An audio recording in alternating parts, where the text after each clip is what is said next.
As an entrepreneur and founder of Super Kids Clubhouse, I know what it takes to run a business.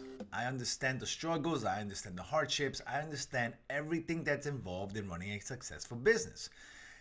But what's happening now in many parts of the country, especially right now in California, they're just shutting down. It's a recipe for disaster because you're not just fighting against your competition. If you own a restaurant, if you own a martial arts academy, if you own a business, you know there's going to be competition. And if you didn't like the competition, if you didn't enjoy the competition, then you wouldn't have been an entrepreneur. You wouldn't have opened up a business because you understand that only other businesses can make you better. When your own city, your own government is telling you, you need to close down, fine, it's going to save some lives.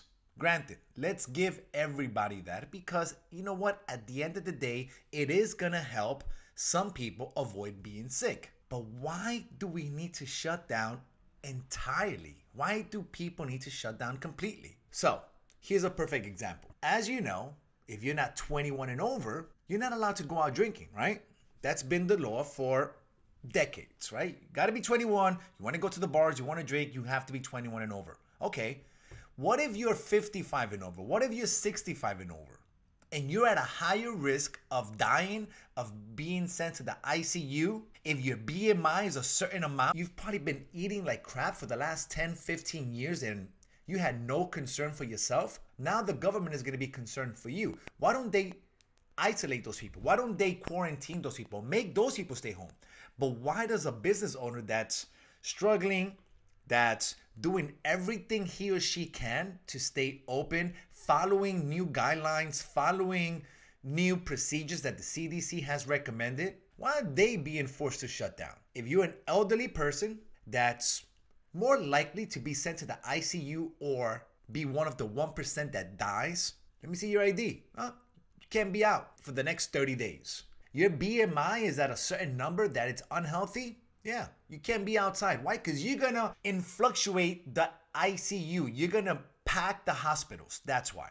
You're a healthy individual. The probability of you heading over to the ICU should be fine. How many politicians, how many people having you guys, Matt, that once they find out they had COVID, they self-quarantine at home? Notice what I just said though. They self-quarantine at home. Our own mayor-elect, Daniela Cava, here in Miami-Dade. Her and her husband just tested positive for COVID-19. Are they at the ICU? No, they're not. They decided to self-quarantine at home. Have a couple of friends. They just self-quarantined at home. They didn't end up in the ICU. If you have some pre-existing conditions that are going to be detrimental to your health, that can land you in the ICU, that can go ahead and possibly make you one of the 1% that dies, quarantine home. And it's not even about the number of cases. They're saying so they don't pack the hospitals because the hospitals will not be able to attend so many people at once. So they have to be able to slow it down. Let's keep the higher risk people at home. Elderly, pre-existing conditions, overweight, stay home. You're a healthy individual. Then most likely if you get it, you're going to have to self-quarantine at home. Are you going to end up at the ICU? How many people who get it end up at the ICU? There's got to be a number. Here's my other concern. Businesses are forced to shut down. But guess who's not? The banks. The banks are still allowed to continue collecting mortgages and charging interest. So it trickles down. Because if I'm a business owner, which I was, and I did have to shut down, and I did follow the precautions and the recommendations of shutting down. Actually, it wasn't even a recommendation. I had to shut down. I couldn't have people in my business. The banks are still charging the landlords their mortgage and charging them interest. That trickles down to have the landlord charge the tenant rent. But how can the tenant pay the rent if they're not allowed to open? And if the tenant cannot pay the landlord rent, how can the landlord pay the mortgage? Why is the bank not allowed to lose? But yet everybody else, sorry, for everybody's safety. Okay, fair enough. Granted, let's go ahead and shut everything down. Let's shut it down. But the banks can't collect mortgages. The banks can't charge interest. That has to stop.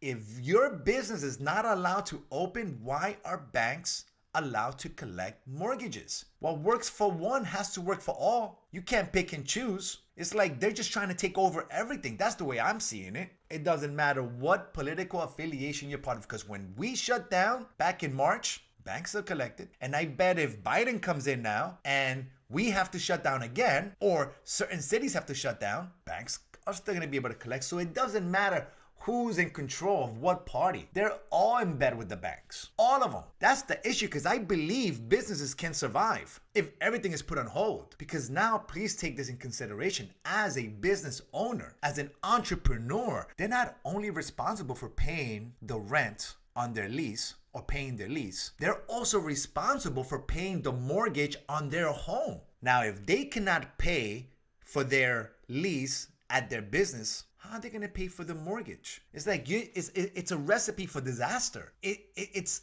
inconceivable to me that they're actually allowing it. I'm all for shutting down, but you got to shut down everybody. You got, especially the ones collecting the money. You have to. How can you take away a person's ability to create income and then still have the audacity to charge them? You're still charging them. Why? It doesn't make any sense. But a lot of people are seeing it. Well, now they know how it feels. No, you guys enjoy eating at those restaurants. You guys enjoy eating, buying, getting your hair done at those shops.